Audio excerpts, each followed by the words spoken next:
ඔයාලා වියට්නාමේ හෝචිමින් කියන නගරේ චයිනටවුන් කියන දිස්ත්‍රික්කයට ආවොත් අනිවාර්යෙන් ඔයාලට තුවන්කෙව් කියන බිල්ඩින් තුනක් හම්බෙයි. දැන් මේ බිල්ඩින් තුන 1994 ඉඳලා 1998 වෙනකන් ඉදි කරලා තියෙනවා. දැන් මේ වයින් ගත්තොත් දෙකක් විතර තනිකඩ වෙලා තියෙන සම්පූර්ණයෙන්ම.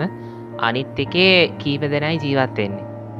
ඇත්තට කියනවා නම් මේ බිල්ඩිමේ ඉතිහාසය දිහා බැලුවොත් ඉස්සෙල්ලාම ඒකේ තියෙන මහල් නිවාස හොංකොං වල තියෙන මහල් නිවාස වලට අනුව තමයි ඩිසයින් කරලා තියෙන්නේ.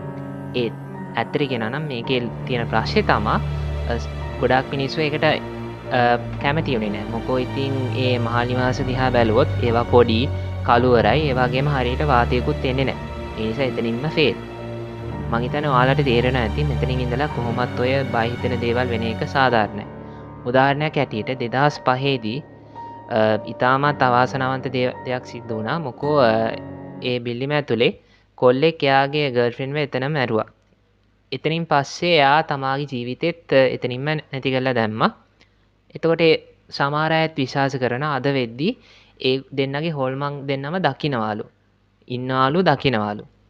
ඒ වගේම මේ බිල්ඩින් තුනේ ඉන්න ප්‍රසිද්ධතම හොල්මන තමා චොං සම් නැත්තම් සාම්ප්‍රදායික චීන ඇඳුමක් ඇඳන් ඉන්න කාන්තාවකගේ හොල්මනක් තමයි ගොඩාක් අය දකින්නේ. දැන් ඔයාලා සමහර විට බලන ඇති ඇයි මෙච්චර අවාසනාවන්ත දේවල් සිද්ධ වෙන්නේ. ඒකට එක කාරණාවක් තියෙනවා. 1000 ඒ කියන්නේ මේ බිල්ඩිම හදන කාලෙදී ගොඩාක් ඒ බිල්ඩිමේ වැඩ කරන මිනිස්සු නැති වුණා.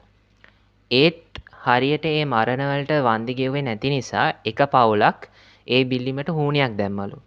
එතනින් එහාට මං හිතන්නේ ඔයාලට තේරෙනවා ඇති මොකක්ද වෙන්නේ කියලා. ඒ මදිවට 2004 2009 තුන්වන මහලේ ගින්නක් හටගත්තා. ඒ අවුරුදු දෙකේම. ඒ ගැන මොකක්ද ඔයාලට හිතෙන්නේ?